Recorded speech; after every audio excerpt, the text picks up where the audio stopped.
Hello friends! Thanks for popping by. If all has gone how I planned it, and you're watching this on the day it comes out, Happy New Year's Eve! This video has been a long time coming, and it has taken quite a lot longer than I expected it to, but what else is new? If you've been following my channel or my TikTok, then you may know generally how this video is gonna go. But if you've never been to my channel before, hi! I'm Lazy Griffin. I make art on the internet. If you like what you see here, consider subscribing. I post videos as often as I can. And if you want to support me as an artist, I have a Redbubble shop if you're interested in that kind of thing. The designs from this video are going to be going up there, so feel free to check it out. If this is your first time here, I suppose I should explain what's going on. Over the last several months, I've been running polls on this channel and on my TikTok and with my friends and family in order to create 4 elemental warriors. But there's also a twist to this video. I didn't just draw 4 characters, I drew 8.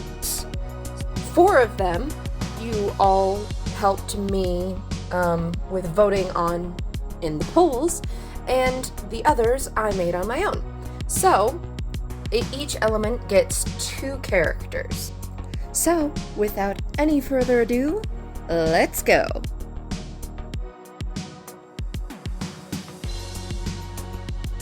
So for this first character, the vibe intended was always Viking. So everyone, I'd like to introduce to you Glize.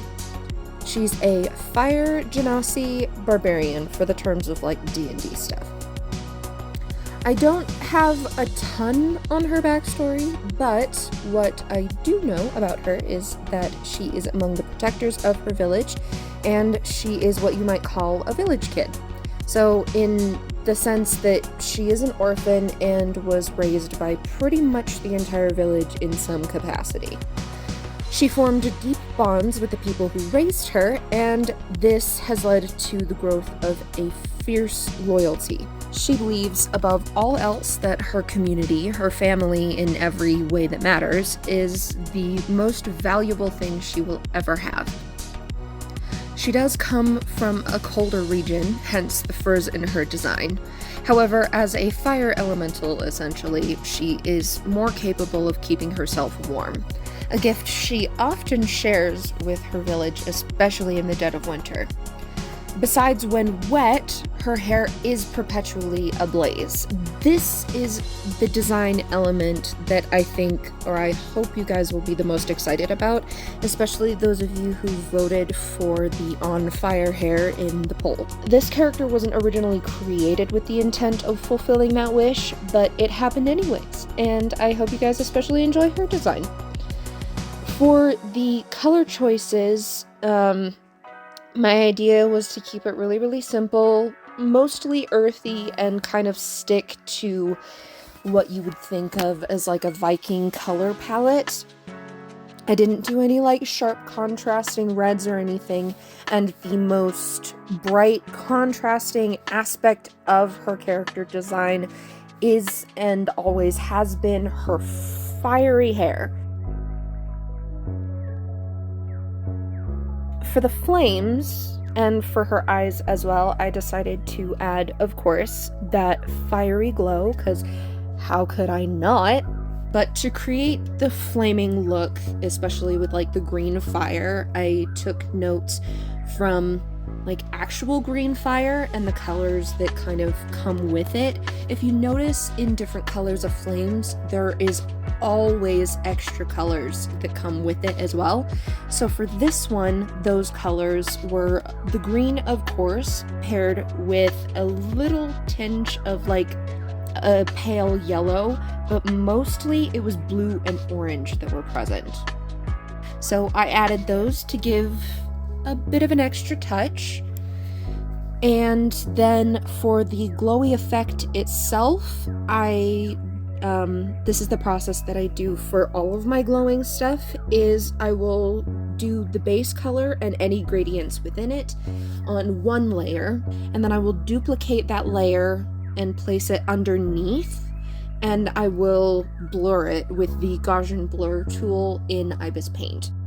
And then I duplicated that blurred layer, placed it over the top of everything, and then went into layer modes and put it as a linear dodge layer. Linear dodge is like my go-to for if I want to do like a glowing effect or if I want to do like highlights. And you can play around in like the FX settings and stuff like that, and play around with like the saturation and the color and all of that to get whatever desired effect you're looking for. Along with the braided hairstyle, I also gave her some Viking war paint. And I think it really pulls the look together. Yeah, that's it for her. Now, since this next character is the one you guys voted on in the polls, putting it together was actually really simple since the key pieces were already decided by you guys. All I had to do was figure out kind of, the aesthetic. What clothes do I want him to wear? So first off, as all of you know, I like to draw my poses ahead of time in my sketchbook. It's just easier for me to deal with. I've tried it in my digital application before, and I just like it better when I sketch it in my sketchbook first. So after I do that, I take a picture of it and import it into my drawing program, which is Ibis Paint. Along with that, on the side here, you can see that I've mapped out the kind of clothes that I want him to wear. So I added foot wraps, hand wraps, some arm wraps, those like monk beads that you see in a lot of fantasy drawings, and of course, the flowy, movable clothing. Not a lot of bells and whistles to this one. Makes the drawing process a lot easier for me. Unless for some reason I just decide to add an ungodly amount of detail. But I didn't do that to myself this time. The main attraction on this beautiful man was his lava ponytail. Speaking of the lava ponytail, the process of making it and the magma cracks and the molten extremities glow like that is pretty much exactly the same, except for this time I did add an extra divide layer and just added a bit of like airbrushing touches to give it a bit of that like white hot glow that magma kind of gets sometimes.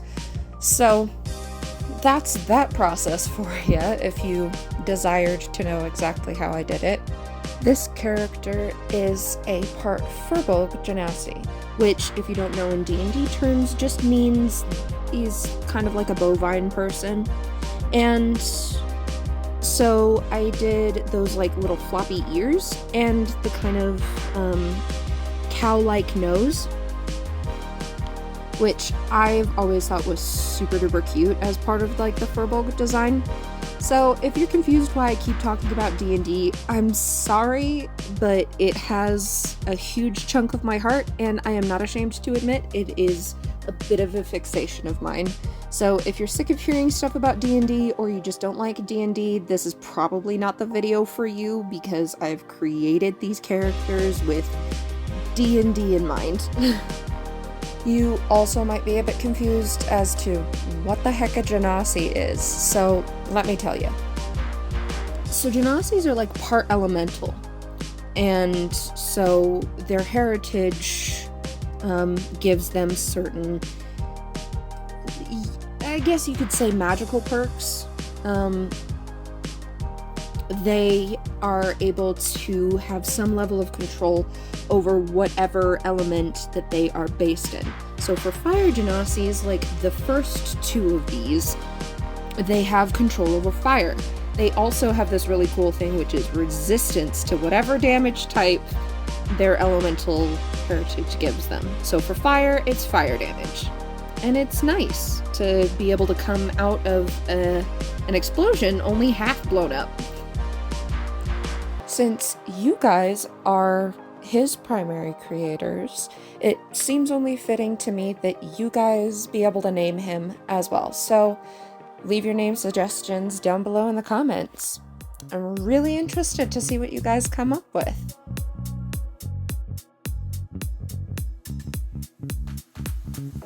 So, moving right along to another character of my own creation, this is my genasi paladin named Via.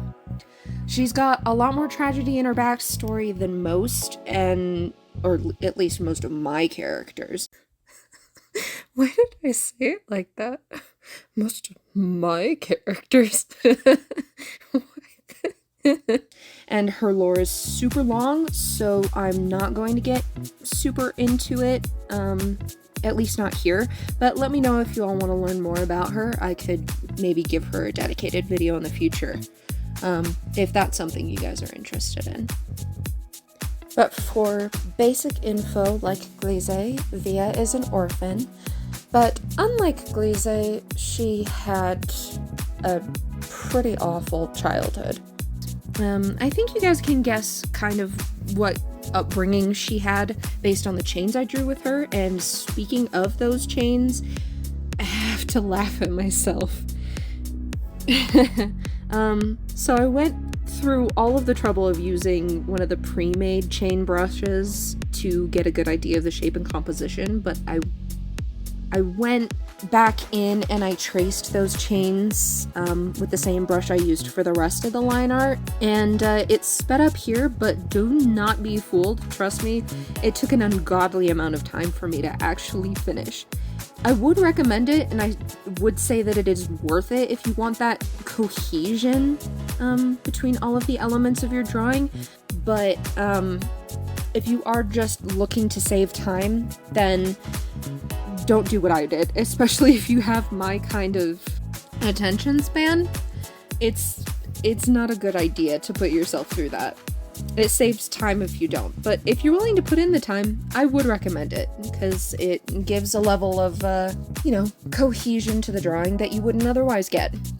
Oh, and another thing, and here's the rub. I haven't been using this until like recently, but one of the things you can do to be able to fill your drawing with the color that you want it to be is you can actually use the wand tool and select all of the areas that you don't want to be colored and then invert the selection. It saves so much time, and it is so much easier than what I was originally doing, just like individually coloring all of the other aspects. But with this, you can just like do that, fill it, done, at least in Ibis Paint, and then it's finished. You're done. And then you can lock the layer and then add like colors and stuff as you see fit. Now, another thing you guys might notice is that she's got like crystal horns on top of her head. Here's the thing. In the description of genasi's, it's stated that they can have like crystal growths on their skin, and I really wanted to do that with this character, so I decided to give her like this rainbow colored, like glowing crystals coming off of her skin. And then also I gave her like a rainbow-esque effect on her lips and in her eyes. I'll give you a zoomed in version, because I know that for the darker skinned characters, it's really, really hard to see, especially with the lower resolution. So I'll give you guys an extra little blurb of their faces closer up so that you can see more details. I promise they have faces. Maybe I'll do that with all of the characters so you can see them in better detail, especially for you low resolution girlies who are like watching this on your phone. I tried to make the lighting on this one more dynamic as well, because I wanted to evoke that sense of like, darkness and everything like that, and especially with like the more intense glow on the horns, I think it worked out okay. You'll have to let me know what you think. Did it work?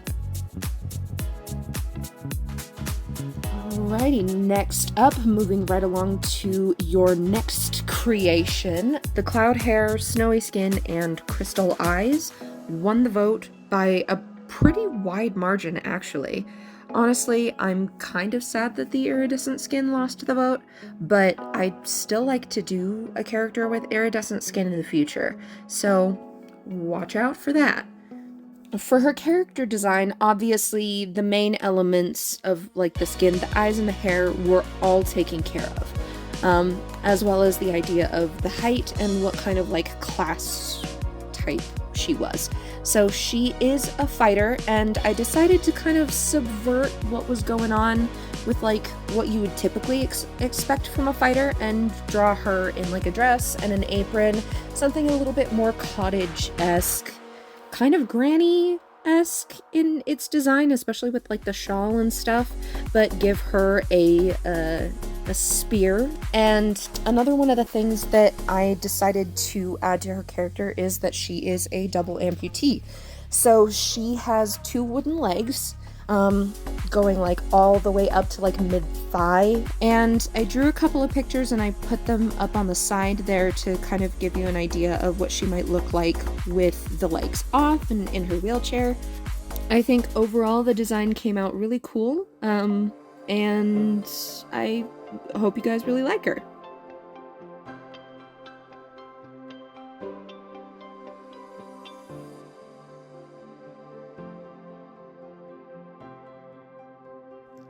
Next up is Sister Steele of the Divine Order of the Holy Watchers. Sister Steele, once a member of the Church of the All-Seeing Eye, was taken by the priests and priestesses of the faith to be ritually blinded. This event shattered her faith as she fled the church, the ritual only half completed. She joined the Temple of the Omniscient Wanderer a few months later and became one of the Sisters of the Order of the Holy Watchers a couple years after her first arrival.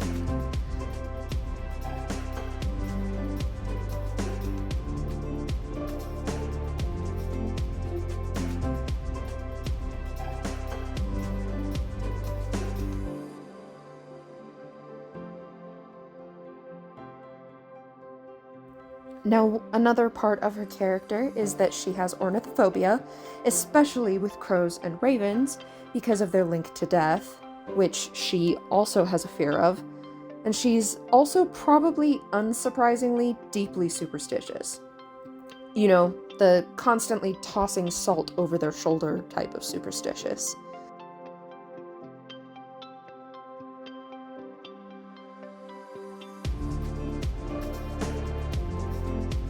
As far as design choices go, I chose to design her with steel-colored skin because I thought it would be cool. I had never seen anybody make an Earth genasi that had metal-colored skin, and I decided I'd give it a whirl. And then I added a few rusty spots to her skin, which you should be able to see in the zoomed-in picture that will be up later. And I'll also add another drawing up of her on the side here so you can see her full face. I chose black for her hair and as a secondary to the white that makes up most of her outfit. The inspiration for her clothing was very much none, and I chose white for its primary color because of its association with purity. And especially after her ordeal with the Church of the All-Seeing Eye, which I can get into in a later video if you guys would like some lore on that, Sister Steele is very much looking for true purity in her faith.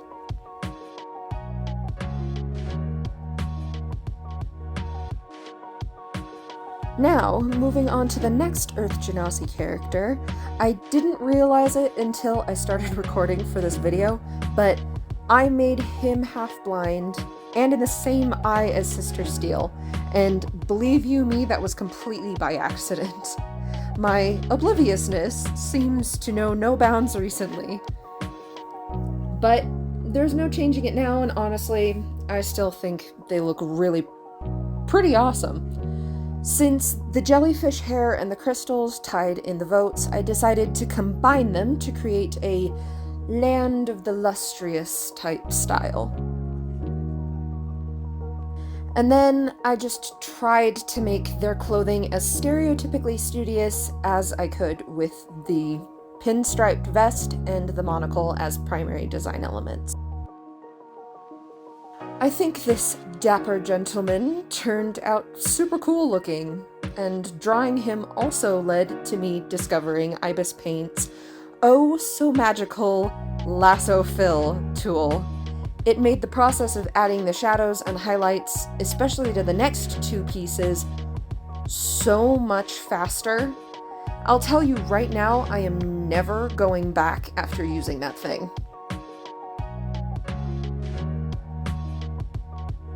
If it wasn't already obvious by his attire, he is a wizard, and I decided to add some of that magical elements in the background, kind of behind him and surrounding him as well as having them cast some kind of magic spell. The words for which I did have to generate myself, as the D&D source books don't actually give any spells. But if anybody out there has a list of like actual spells and their like words for verbal components, I would love to see that. So if you have a link or a book suggestion, please drop it in the comments. I hope you guys really enjoy how he turned out. And also in the comments down below, drop your name suggestions for our wonderful wizard.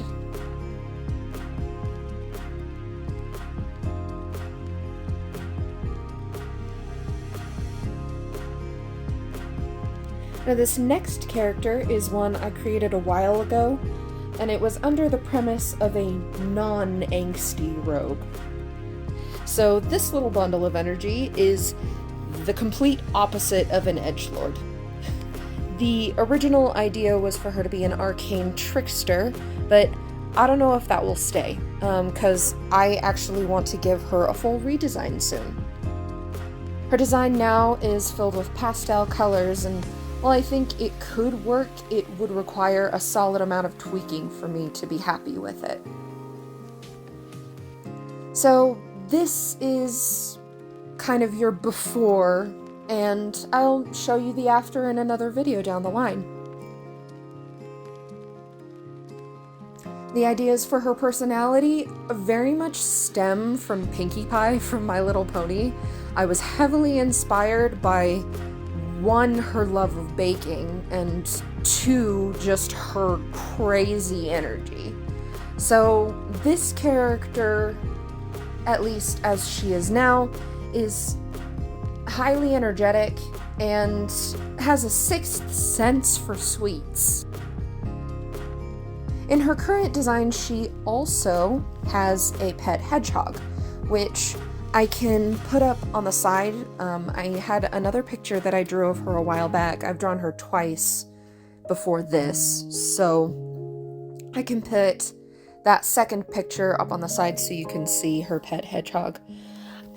I don't think I ever really settled on a name for him, but, you know, if you've got ideas for the little hedgehog's name as well, drop those in the comments. I would be really interested to hear your thoughts on that.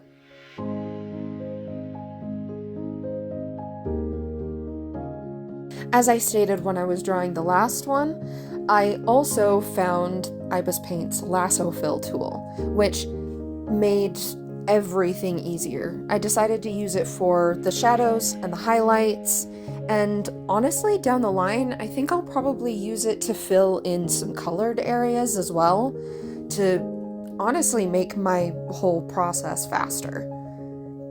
I'm always looking for ways to speed everything up, so this lasso fill thing was like a game changer for me.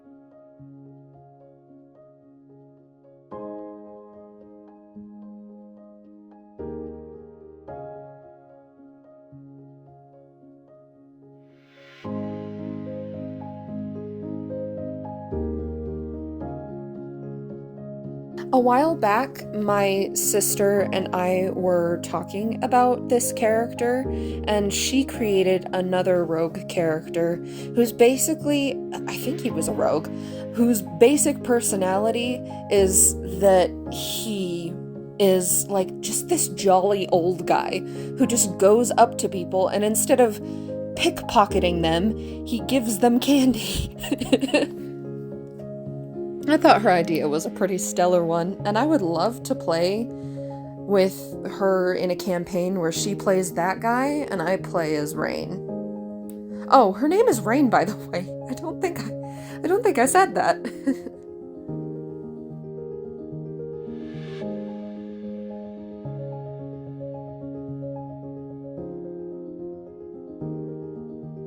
Okay, this last one, I have to say, is my favorite of all these elementals' looks.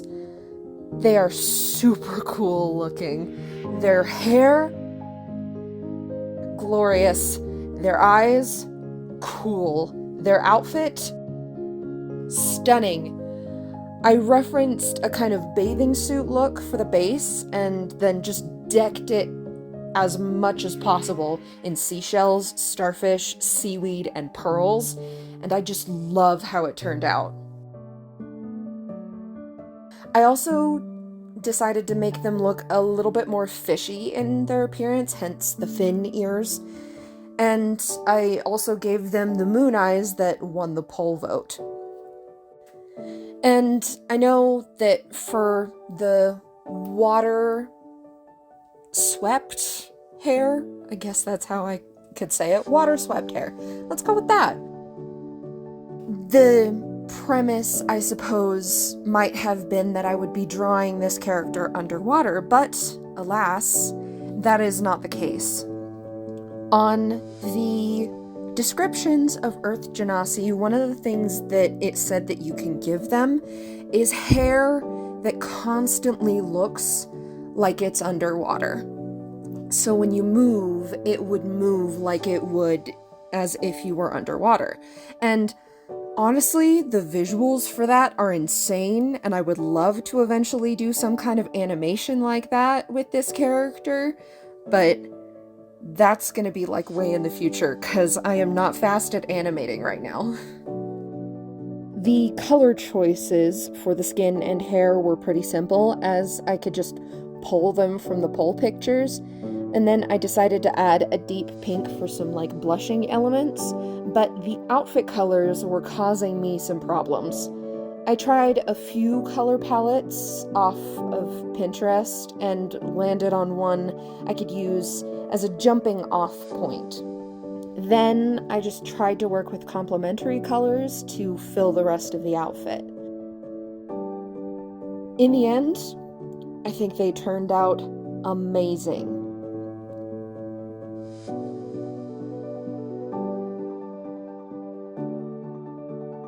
As with the others, drop any name suggestions you have for them in the comments. It kind of pains me that this is the last one, but believe you me, I had so much fun drawing all of these characters, so I'm most definitely going to be drawing them again.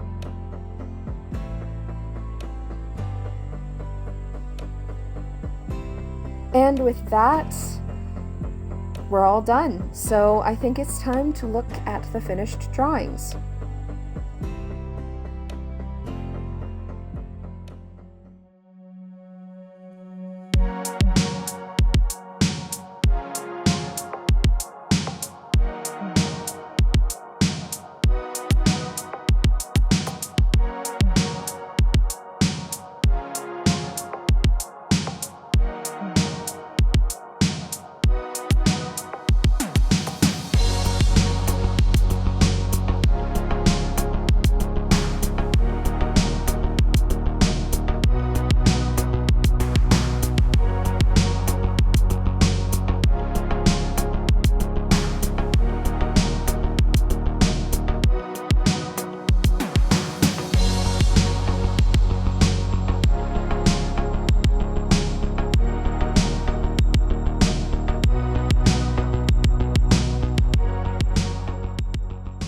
And that closes off our Elemental Warriors video.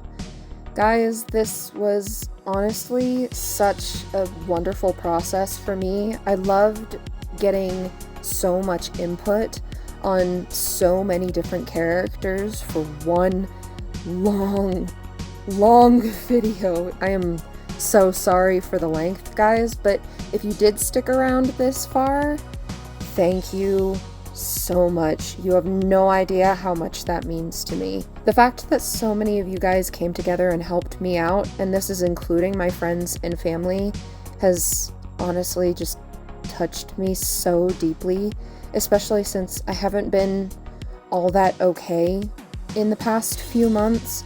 I would chalk it up to the winter blues, but it's really not that, it's something else.